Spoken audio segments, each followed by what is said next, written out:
बता रहे थे कि ममता सरकार ने एंटी रेप बिल पर पेश कर दिया है, उसे विधानसभा में पास करवा लिया है। लेकिन जिस बिल को वह कानून बनाने की बात कह रही हैं, उसमें और केंद्र सरकार के कानून में क्या अंतर है? क्यों ममता ने एंटी रेप बिल वाली चाल चली और बीजेपी इस पर क्यों सवाल उठा रही है, ये पूरा मामला समझिए हमारी इस रिपोर्ट में।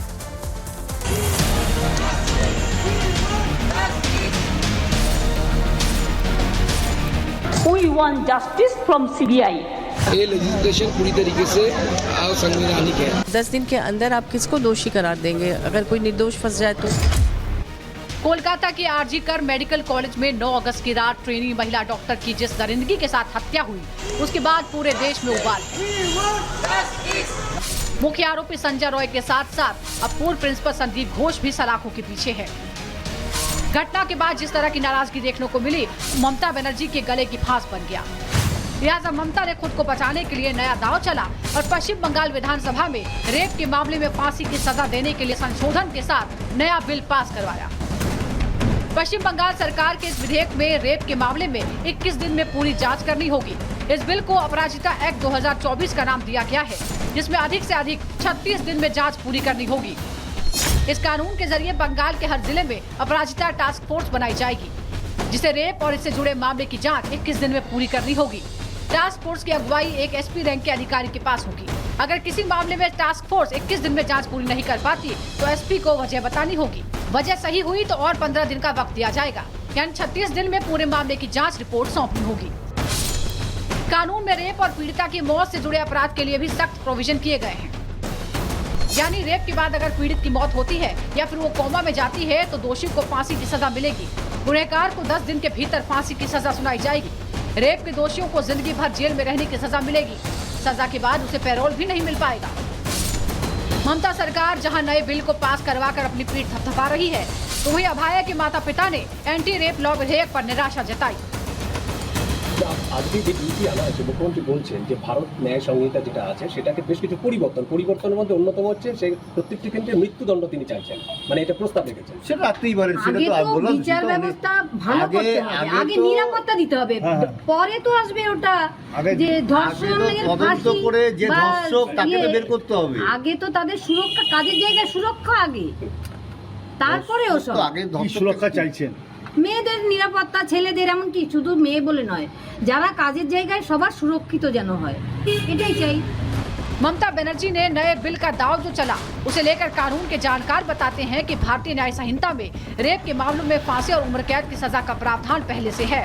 केंद्र सरकार पहले ही आईपीसी की जगह बीएनएस लागू कर चुकी है।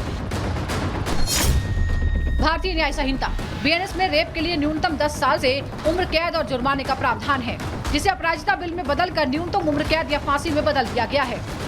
रेप के बाद हत्या या पीड़िता के कोमा में चले जाने पर भारतीय न्याय संहिता में 20 साल से लेकर फांसी तक की सजा है, जबकि अपराजिता बिल में सीधे सजाए मौत का प्रावधान और जुर्माना है। गैंग रेप के अपराध के लिए भारतीय न्याय संहिता में सभी दोषियों के लिए 20 साल से आजीवन कारावास तक की सजा है। अपराजिता बिल में दोषियों के लिए सीधे उम्र कैद की सजा है। पीड़ित अगर नाबालिग है तो भारतीय न्याय संहिता के तहत उम्र कैद या फांसी की सजा है, जबकि अपराजिता बिल में दोषियों के लिए फांसी की सजा का प्रावधान है। ममता सरकार के इस नए कानून का विधानसभा में बीजेपी ने समर्थन किया, लेकिन इसे ममता की ड्रामेबाजी भी बताई। तो वहीं जेएमएम ने आनन फानन में बिल पारित करने को गलत ठहराया। बनर्जी ड्रामाबाजी कर रहे हैं और गैलरी शो कर रहे हैं, इसलिए ये जो लेजिस्लेशन उन्होंने लाए हैं, ये लेजिस्लेशन पूरी तरीके से असंवैधानिक है।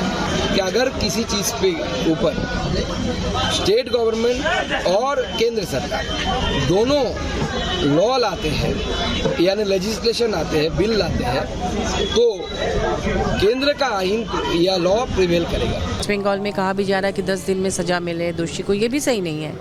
10 दिन के अंदर आप किसको दोषी करार देंगे अगर कोई निर्दोष फंस जाए तो? ये भी सही नहीं है। लेकिन कानून को सख्त होना चाहिए। अपराधियों का मनोबल क्यों बढ़ रहा है, इस पर ध्यान देना चाहिए। बीजेपी का आरोप है कि ममता जो बिल लेकर आई है वो दिखावा है, छलावा है और जनता को गुमराह करने के साथ साथ अपनी साख बचाने की कोशिश है। लेकिन जनता सब जानती है, वो समझती है कि कौन सही कौन गलत है। Bureau report, Republic Bharat.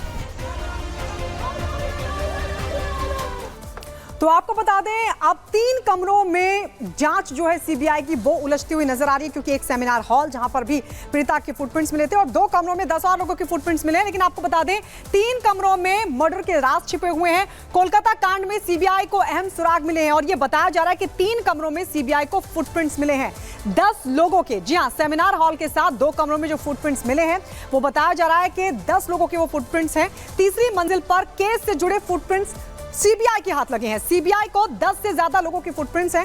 अब वो किन के फुटप्रिंट्स हैं ये देखना होगा, ये सीबीआई जांच करेगी। लेकिन कुल मिलाकर के जिन 3 कमरों का जिक्र हो रहा है, एक सेमिनार हॉल का जिक्र हो रहा है, दूसरा 3 कमरों का जिक्र हो रहा है, वहां से जो फुटप्रिंट्स मिले हैं, वहां से जो तमाम सुराग मिले हैं, अब सीबीआई की पूरी जो जांच है वो इन 3 कमरों के इर्द गिर्द ही घूमती नजर आ रही है। और कोलकाता से लेकर दिल्ली तक लगातार इस पूरे मामले में कोलकाता में एक तरफ प्रदर्शन हो रहे हैं, दिल्ली में भी नाराजगी जाहिर की जा रही है। जतिन का रुख कर लेते हैं दिल्ली से। जतिन इस वक्त हमारे साथ जुड़े हुए हैं। जतिन, अब एक और नया खुलासा हुआ है इस मामले में, फुटप्रिंट सामने आए हैं और जांच का दायरा धीरे धीरे और बढ़ता जा रहा है और इस जांच के दायरे में कई अहम सबूत सामने आ रहे हैं। जी बिल्कुल, देखिए अभी तक जो इन्वेस्टिगेशन की जा रही थी वो कहीं ना कहीं सेमिनार हॉल के इर्द गिर्द ही की जा रही थी कि सेमिनार हॉल जहां पर उस विक्टिम की बॉडी मिली थी, खून से लथपथ मिली थी। लेकिन अब जो सोर्सेज हमें जानकारी मिल रही है उसी सेमिनार हॉल के पास के 2 और कमरे ऐसे बताए जा रहे हैं जहां पर उस विक्टिम के फुटप्रिंट सीबीआई को मिले हैं। और यही रीजन है कि इस केस को लेकर अभी तक सीबीआई कोई क्लैरिटी नहीं दे पाई है कि आखिरकार की ये जो हादसा, ये जो पूरी वारदात की वो सिर्फ एक संजय राय द्वारा की गई थी या इसमें कुछ और लोग भी शामिल हैं। हालांकि जो जानकारी मिल रही है बाकी के 2 कमरे भी चेस्ट मेडिसिन डिपार्टमेंट के वो कमरे हैं और यहां पर अगर विक्टिम गई थी तो किस मंशा से गई थी। जांच में यह भी सामने आया कि सीएफएसएल की टीम ने जब सैंपल इकट्ठे किए तो 10 लोगों के फुटप्रिंट सेमिनार हॉल के अलावा जो 2 कमरे थे जहां पर विक्टिम के फुटप्रिंट मिले हैं उसके अलावा 10 और लोगों के फुटप्रिंट मिले हैं। वो कौन है? हालांकि सीबीआई सोर्सेज का यह भी कहना है कि यही कारण था कि 10 लोगों का पॉलीग्राफी टेस्ट इस पूरे मामले में कराया गया, क्योंकि लगातार शुरुआत से यह आवाज मुखर हो रही थी कि सिर्फ संजय राय नहीं बल्कि कुछ और लोग भी इसमें शामिल हो सकते हैं। उन दूसरे लोग वो कौन लोग हैं जिन लोगों से पूछताछ की गई उनके भी सैंपल सीएफएसएल ने लिए ताकि जो फुटप्रिंट वहां पर मिले हैं उनसे मैच किया जा सके। तो बाकायदा वो 2 कमरे तीसरी मंजिल के वहां पर विक्टिम क्या करने गई थी ये बड़ा सवाल है। और इसीलिए आपने देखा कि 2 दिन पहले सीबीआई की एक टीम जो आरजीकर मेडिकल कॉलेज पहुंची थी वहां के लोकल स्टाफ से भी जानकारी ली गई। 10 दिन का समय भी लगा था सीबीआई को इस पूरे इलाके की 3D लेजर मैपिंग कराने में। यही कारण था कि सिर्फ सेमिनार हॉल में तो मल्टीपल फुटप्रिंट थे ही, लेकिन बाकी जो 2 कमरे थे वहां पर जब विक्टिम के फुटप्रिंट मिले तो कहीं ना कहीं इस केस को और भी एक गुत्थी जो है वो उलझती हुई नजर आ रही है। और यही रीजन है कि सीबीआई अभी तक किसी कंक्लूजन पर नहीं पहुंची है। सोर्सेज का ये भी कहना है कि सीबीआई बहुत ही महत्वपूर्ण जानकारी आप दे रहे हैं और ये उम्मीद की जा रही है, सवाल भी है क्या इन फुटप्रिंट से इंसाफ मिल पाएगा। महिमा, देखिए 3 कमरे 10 दिन तक वहां पर लेजर मैपिंग की जाती है, 10 लोगों के वहां पर फुटप्रिंट्स मिले हैं। क्या इन फुटप्रिंट से तस्वीर साफ हो पाएगी, पता लग पाएगा कि कौन है वो असल आरोपी? क्योंकि वहां वो एरिया सील नहीं किया गया था सेमिनार हॉल वाला, वहां तो कई लोग गए थे। कितना आसान होगा इस गुत्थी को सुलझाना? बिल्कुल, अब देखिए जैसे जैसे सीबीआई इस पूरे मामले की जांच पड़ताल कर रही है वैसे वैसे ये जो गुत्थी है सुलझती हुई नजर आ सकती है। क्योंकि कल ही हमने देखा था कि कैसे यहाँ पर संदीप घोष इसके अलावा जो बाकी आरोपी है उनको कोर्ट पे पेश किया गया, 8 दिन की रिमांड मांगी गई है। अब एक एक करके उनसे सवाल पूछे जाएंगे। तो